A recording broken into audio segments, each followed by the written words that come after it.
All right, thank you so much. If I could have your attention, we're having a great day today.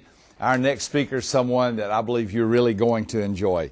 Sam Adusolu is the president and CEO of Realize Potential, LLC, which is a career coaching and training firm that focuses on empowering people to reach higher levels of achievement. Sam's a certified career coach, and he's a human behavior consultant who's been in the business of empowering people for over 5 years. He's spoken to audiences from all different walks of life, and he's impacted people through his speeches, which he's designed to help people understand and realize their potential. You see, Sam, growing up himself, wasn't very motivated. Poor student, barely made it through school, barely graduated from high school. And then something happened. He began to realize his own potential. Something in his heart changed. And he ended up not only graduating from college, but getting a master's degree with honors and establishing himself with his own personal development company. Sam believes that we all have the potential inside of us if we can learn from the seeds of greatness, how to plant them, water them, fertilize them, and see them grow to reach the successful person we were designed to be. Sam's one of my favorite people. You're in for a treat. Please welcome with me, Sam Adusolu. Thank you, thank you, thank you, thank you. Thank you very much. I want you to look at the person on your left-hand side and on your right-hand side and tell them that you look great today. But I look better. Now, the sad thing about that is actually some of you actually meant that. I hear you thinking, you know I look good. You know I look good. Just having fun today. Well, before we get started, I'm just going to get into this. In fact, how many people are hungry today for some information that will change your life? Very good, very good. How many people would like to achieve more with your life? Let me see. Very good. You know, in all the years that I've spoken to audiences all the way from elementary school students all the way to professionals, I have never had one person, not one person, even elementary students tell me, hey, I don't want to achieve more in my life. I want to be a bum for the rest of my life. It's never happened to me. I don't know about you. And so that told me that we all have a natural desire to want to achieve more with our lives. We always want to do better. If we're a father, we want to be a better father. If we're a mother, we want to be a better mother. If we're a friend, we want to be a better friend. If we're in business, we want to do better business. We all have that natural tenacity and that natural desire to want to achieve more. So that's why I gave myself to the study of successful people, to study people that are high achievers. Because guess what? If I want to learn how to be better and do better, why not find people that are already doing that and study that? And so I've done that and studied their lives for years. I'm sure you know some of these people that we have on the screen, high achievers. Now, what I have done is basically study their lives, and I've come up with four principles that I found that they had in common. And if I had that to share that with you today, would you like to know? Would you like to know what maybe somebody like Arnold Schwarzenegger does in his life to get him better? Would you like to know somebody like Condoleezza Rice? Maybe somebody like Kobe Bryant. Now, all these things, they may not be your field, granted, but they have something in common that makes the greats, that makes them world-class. I'm not saying they're world-class because they're better than you and me. I'm saying they're world-class because they're world-class achievers. So the first thing we're going to talk about, the first thing that they have in common is that they all have a passionate dream. They all have a passionate goal in life. They all started with something, a dream that was bigger than them. Now, I don't know where you are in life today. I don't know what your dreams are. I don't know if you even have dreams that you have considered. But every one of them had something that was bigger than them. I'm reminded of this story of a young man from a poor village in Austria. And he decided that one day he was going to grow up and become this great bodybuilder. He said he was going to be this person that was going to be, a world-class Mr. Olympia. And at that time, nobody in his village, his little village, had done that. He came from a dysfunctional family. It wasn't likely. People thought he was crazy. But he said, that was my dream. And he said, that's what I was going to do with my life. And so what did he do? He gave himself to 4 to 6 hours of working out. Now, I don't know about you, but I can't even stay in the gym for 30 minutes. I'm trying to make that happen. But he would do that over and over again. People thought he was crazy. I mean, when the gyms were closed, guess what he was doing on the weekends? Breaking into the gym to work out. I'm trying to break out of the gym, not into it. And he would do that over and over again. It got so bad his mother thought he was crazy. He was losing his mind. What's up with all these half-naked men on your walls? Oil down? You need some help. She actually literally transferred to a therapist. True story. But this same young man became Mr. Olympia. And not only did he achieve it one time, several times after that. Went on to be a movie star, went on to become the person that we call the Governor. And his name is Arnold Schwarzenegger. Can we see that? Now, ladies, I know you're drooling right now. Just keep your eyes on me. Ladies are like, wow. Guys are like mad at me right now. Look at me. I can't measure up. Don't worry. We're in the same boat. And I say to you that we all have the potential for greatness in us. We all have a dream, a burning, passionate dream inside of us. Now, you may say, Sam, I don't know if I have a dream. I don't know if I even have thought about that. Some of us may say, I have achieved my dream. Now, if you've already achieved your dream, if you already arrived, then there's no need for you to still be here. So, sayonara. But obviously, there is a reason for you being here. You have a purpose. You have some goals that you still need to achieve. And so I love what Wilma Rudolph said, who was the great gold medalist. She said, never underestimate the power of a dream, nor the influence of a human spirit. We're all the same in this notion. The potential for greatness lives inside of you. And it lives in us all. They're no different from us, except that they embrace their dreams. You and I can embrace our dreams. I remember a while back, I was going through school and I was studying to be an accountant. That's what I was going to be. Go figure, right? And I thought I was going to be that because there was so much money in it. It was a great, man, look at these benefits. Look at how much money I'm going to make. I'm going to be cool, man. Accountant. Wow. Suits, tie, and everything. That's what I was going to be. My father was proud of me. My mother was proud of me. Everybody was like, yay! I took 2 classes of accounting before I figured out you're in the wrong profession. I hadn't discovered my big dream yet. I was chasing after money and all these things, regardless of what I was fitted for on the inside. I was in a speaking class, and I spoke in front of the audience, which is my classroom at the time, and my speech teacher said to me, she said to me, Sam, she asked me, come here. So after school, I went there, just kind of talked to her. She said, what do you plan to be? I said, I want to be an accountant. She looked at me, and I could see her curly hair. Dr. Liv Fitzgerald, bless her heart. She said, you're in the wrong profession, buddy. And I was like, no, she didn't. Wait a minute. She said, you have a speaking voice. You have such a presence. You should pursue that. How many of us have found ourselves doing things that we were not created to do? Found ourselves in situations where we wanted to do things maybe because of money or because of fame or because of things like that. But when we got into those things, they didn't actually fit for us. They didn't feel right for us because we hadn't located that big dream, that big goal. And so you may be asking yourself today, Sam, how can I find that big goal for myself? How can I find that big dream for myself? Well, one of the things you need to look at, because that's a big question. That is a big question. One of the things you need to look at is that it has to be very specific and it has to be clear. So if you don't have something specific in your mind, specific written down, clear enough that you can actually visualize it and see it, guess what? You haven't located that big dream.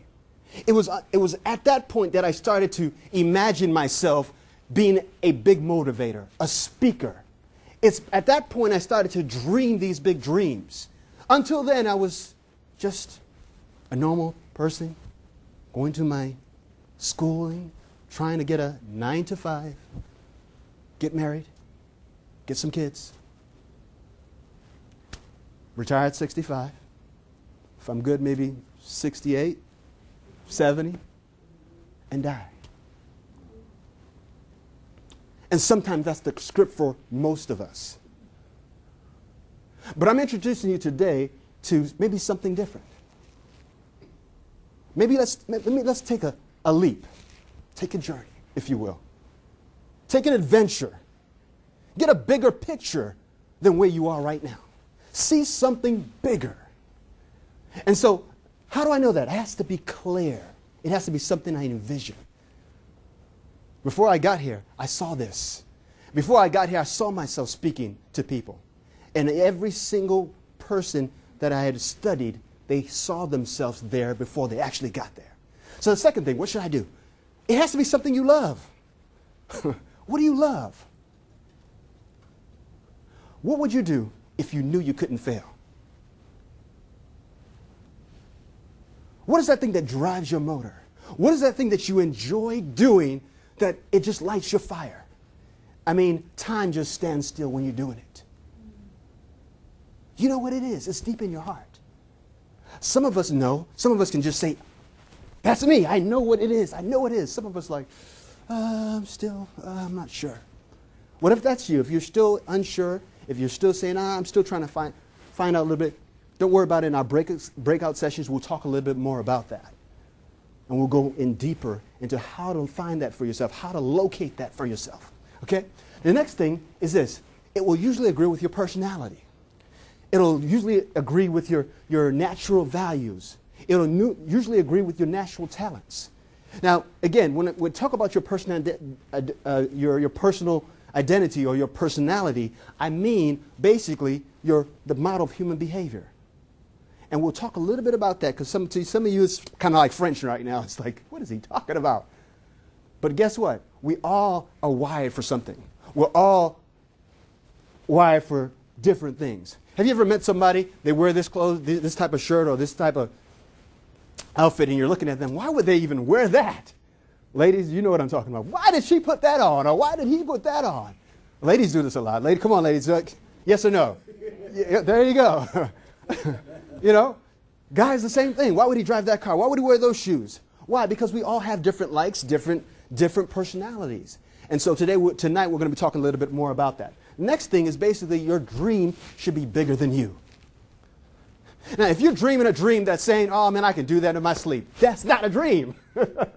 If you're saying to yourself, I can do that by myself, that is not a big dream. That's not what I'm talking about. I'm talking about your dream, your calling, your purpose, all synonyms to the same word.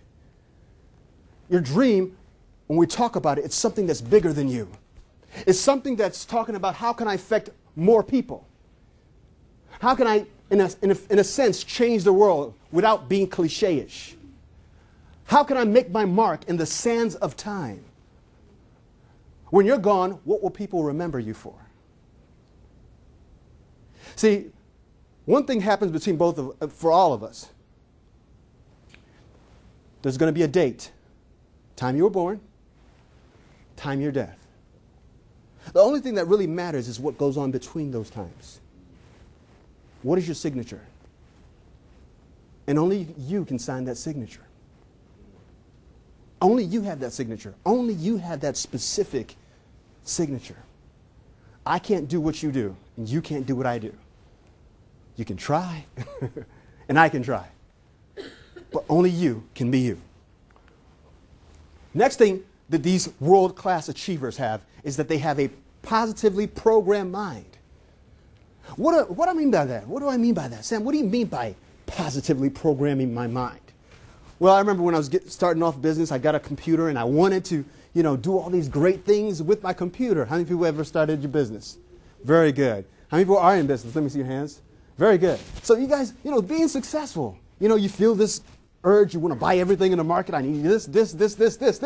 I was excited. I was going to change the world. So I got this computer. I'm going to do all these things, make labels, put all these graphics, do all this great stuff. But for some reason, when I got to the computer and started, what is wrong with this computer? It's not working right. Computer didn't do what I wanted it to do. And I was boggling, what's going on? So I speak to a computer specialist. What's going on with my computer? I know your computer can do all this stuff, but why not me? You told me if I buy a computer, it's going to do all this great stuff. Why? It's not doing it. Help me. He said, what kind of software do you have? What? Software? Do you have Microsoft Office? No. But I have the computer, though. No. You have to put the right software in if you're going to make this work, if you're going to actually accomplish what you want to accomplish. And that's the same thing with us. We have lofty dreams sometimes. We have big ideas, big things that we'd like to achieve. But the issue is that we don't have the right software. And sometimes that can hinder us. Even though we want to achieve these things, software says can't do it. So I have to backtrack and get the right software and program. Our minds function just like that. I remember when this lady told me that, again, back to the story, I was going to be a speaker. It sounded great. It sounded good. I watched the greatest. Zig Ziglar, mentors like that, Les Brown, Dr. Robert Rome. I watched these guys performing. I was like, yeah, I want to do that. Yay! Great. I told everybody I'm going to be a speaker. I'm going to be a speaker. I'm going to be a speaker. They were like, whatever that is.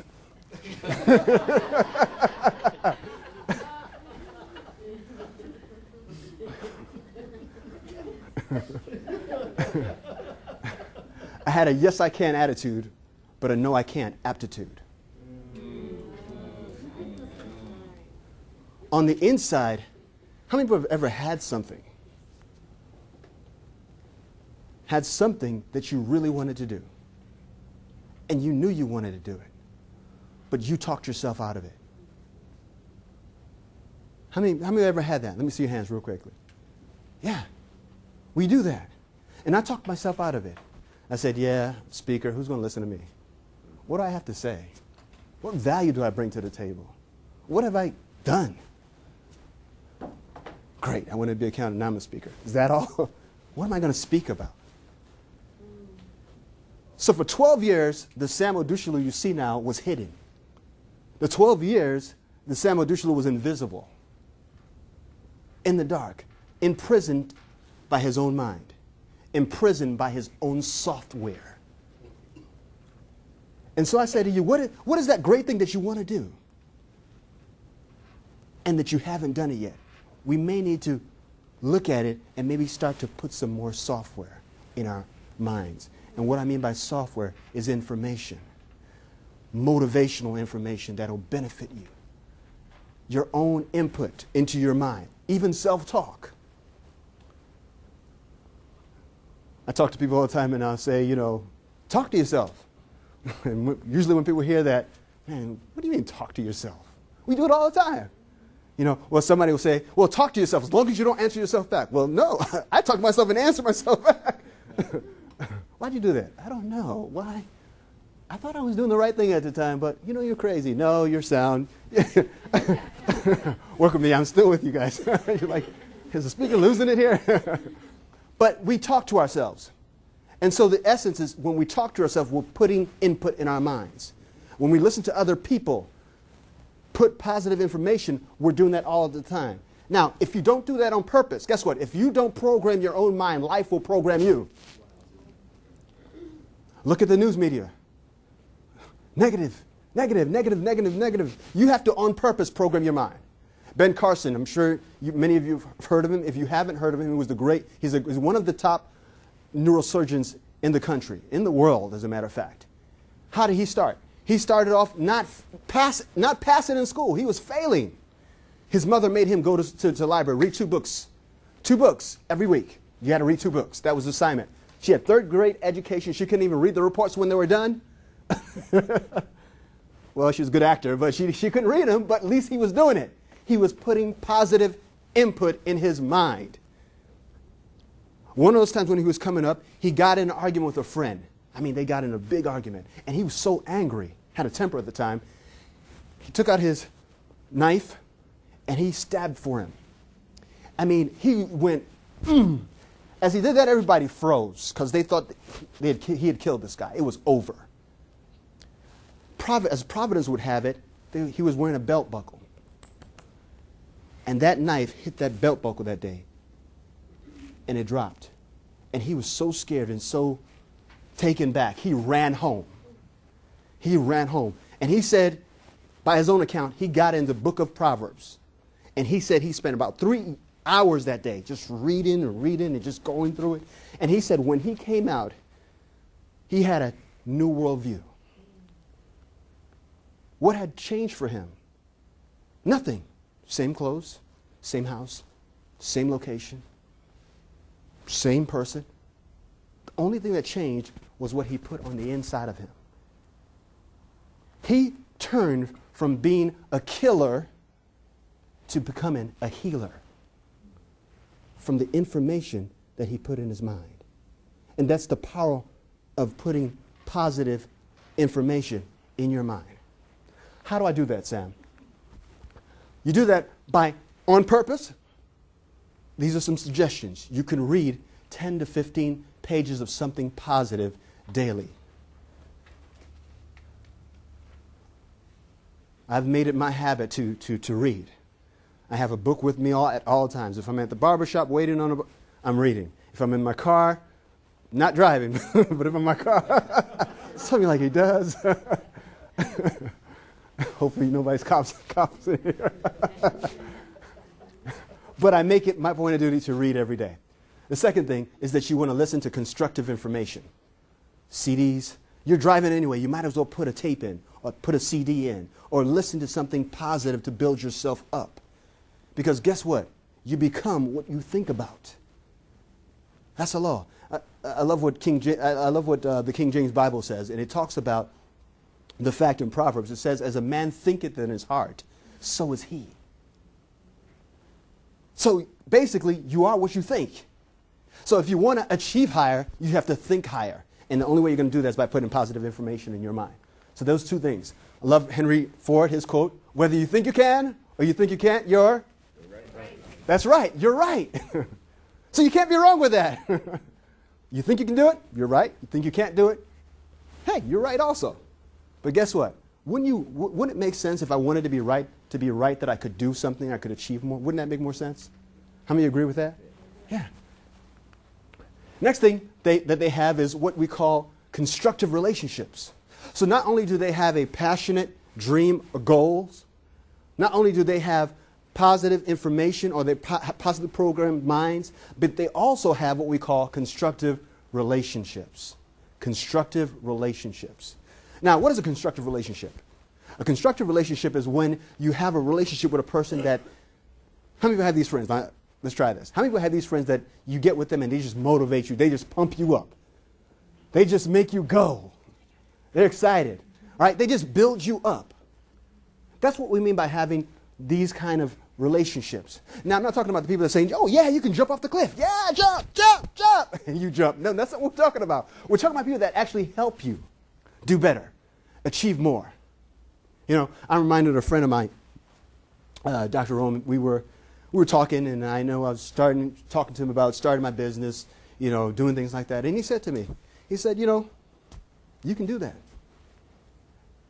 If I were making the same money you were at this time, and I was working for somebody else, and I am self-employed, guess what? At the end of the day, I'll still be making more money than you are. You have it in you. You can do it." That's what I mean by friends that build you up. It catapulted me. That's the push I needed to start. And sometimes we need those friends to help us start, to move us in the right direction. I'm reminded of another scenario of a dear student of mine who I taught. I had the privilege of teaching. She's a young lady, full of life, vibrant. She wanted to be a singer. That was her dream. She had discovered that at a young age. She was about 17 or about 16 when she discovered that. I was rooting for her. I loved her because she always said I was a great teacher. But anyway, I remember back in the days, I would mostly talk to them about building relationships, the right kind of relationships, and how relationships can help you or hurt you. And she got the information, but unfortunately, she did some other things with the information. How many of you have ever known what to do but did something different? We've all been there. Yeah. So she got into this relationship with another young boy, handsome, very charismatic, humorous. She liked him. He made her feel good. Unfortunately, this young man didn't have a moral character about himself. So later on, in that relationship, she got pregnant. It was a sad situation because he didn't want to have anything to do with her. I mean, he just threw her to the wind.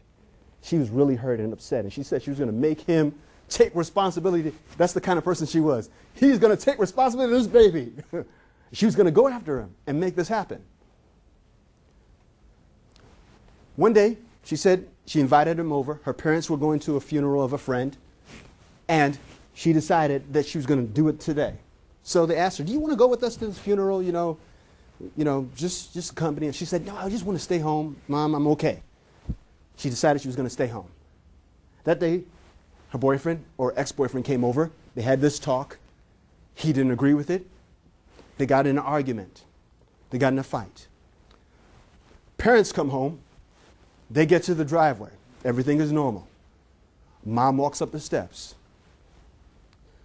She goes into the house.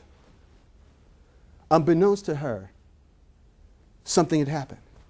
She got to this, and she said it was different for her. She in her account, she said it was different when she got into the house. It was different for her.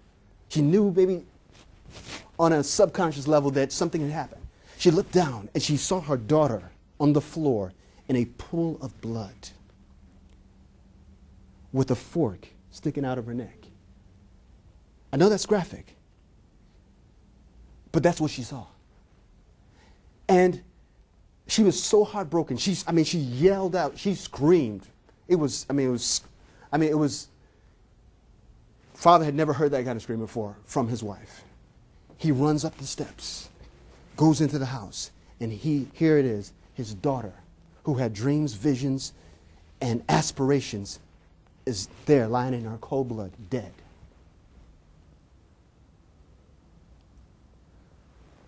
Her life, her dreams, her aspirations were cut short because of the wrong relationship. How wise was King Solomon when he said, walk with wise men, and you shall be wise, but the companion of fools shall be destroyed. Her life was destroyed that day because she walked with wrong people, with the wrong person. I went to a funeral. I was in the front, paying respect. She was in that coffin. Most people said she was by herself.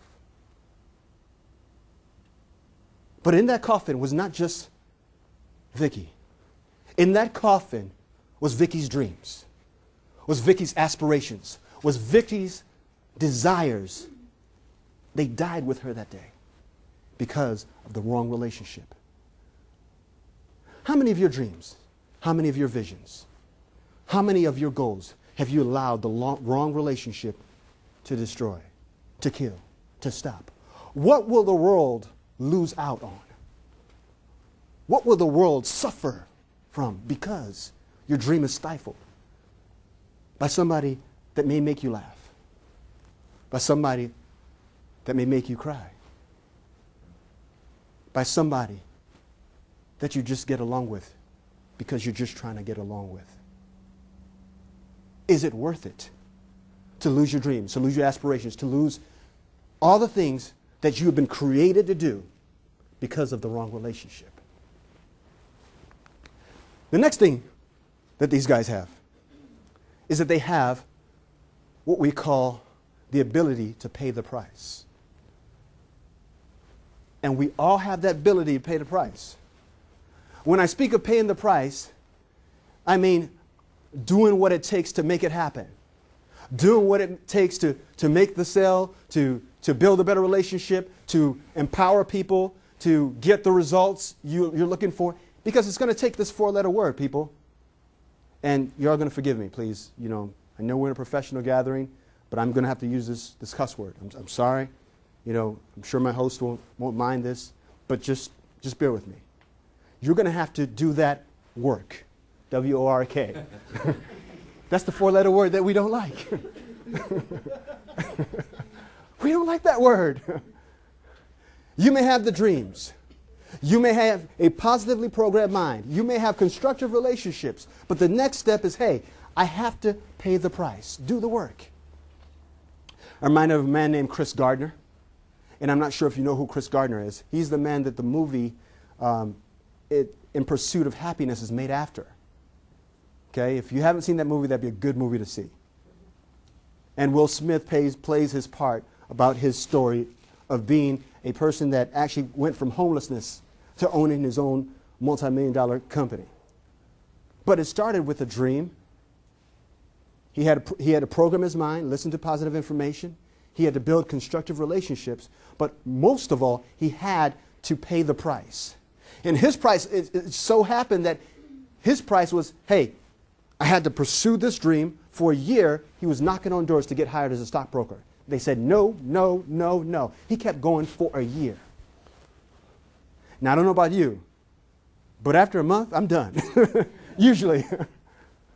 He went for a year, over and over. Now, he didn't say, okay, you know, maybe they're not hiring in this position. I'm going to find another position in the industry to go. No, I want to be a stockbroker. I want to be a stockbroker. I want to be a stockbroker. I want to be a stockbroker. He kept knocking. That's what he was doing all for a year. That's what we call perseverance. I think that's what Thomas Edison said, that, you know, it's 1% inspiration and 99% perspiration. Because that's what it is. That's what it's about. That perspiration. And so in his time, he had to get on this training program where he was making about $1,000 a month. Nothing to keep his family. I mean, it was less than nothing compared to what he was making. But he was pursuing a dream. He was paying the price. Unfortunately for him, he became homeless. His wife left him, and he had a baby, 2 years old. Now, that's a lot of reasons to stop. Wife left you, baby, you have a baby to feed and take care of and pay for daycare. Another thing, you're homeless. That's a lot of reasons to say, hey, I'm done. This is too expensive for me. But he had something bigger than that. He had a bigger dream than that. I'm going to be the stockbroker. I'm going to do some great things. And unbeknownst to me, or known to me, I am going to inspire millions of people to pursue their own dreams. And so he went after it. At times he was in a train station, on the train, and slept. He had to choose between food and shelter. I have to eat. I have to feed my child. And sometimes he would sleep on the train station. Sometimes he would sleep at the airport. Sometimes he would sleep in the bathrooms. And he would talk about how he was crying himself to sleep with his 2-year-old baby, crying right next to him. What is it going to cost you to achieve your dreams? What is it going to cost you to take it to the next level? Because it costs something. It takes work. And it's worth it, though. Because if you look at him now, living his dream, writing books, a movie made by him, made for him, on about his story, inspired millions of people. He goes around giving these talks to help millions of people. Who would have known on the bathroom floor? Who would have known while he was on the train that his life would turn out to that? And what would you know? And who would know what you would become if you decided to pay the price? If you decided, hey, this is worth it. Because it is. The most fun kind of life you can have is living your dreams. Empowering people. It's so fun. I enjoy this. I love this. I would do this for free. But it also brings the results along with it.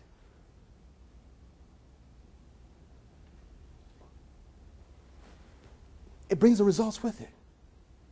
I get paid now more than I've ever gotten paid in 1 hour. I was in Kennesaw speaking, and the check was more than I used to make the whole week. What am I saying to you? I'm saying to you, not because of the money. I didn't say that to impress you, but I said to impress upon you, it is possible for you to live this. It is possible for you to make this happen. It's possible. Now, if you see that, that's Chris Gardner on the side. That's Will Smith's son. And that's Will Smith, obviously. Needs no introduction. But you see them smiling. That's for real. It's not like, oh, man, I got to smile. They're happy. Why? Because they're living their dreams. Okay? And you can do the same thing today. Now, I don't know what dreams you have. I don't know what your goals are. But what I do know is this, that you have greatness in you. You have the ability to do more than you can ever imagine possible. You have something special, something unique that only you can offer this world. So I encourage you today, live your dreams, empower people, and make a mark on this world that will stand for generations to come. This has been Sam Odushelu saying, unlock your potential. It's been a privilege and a pleasure. Thank you.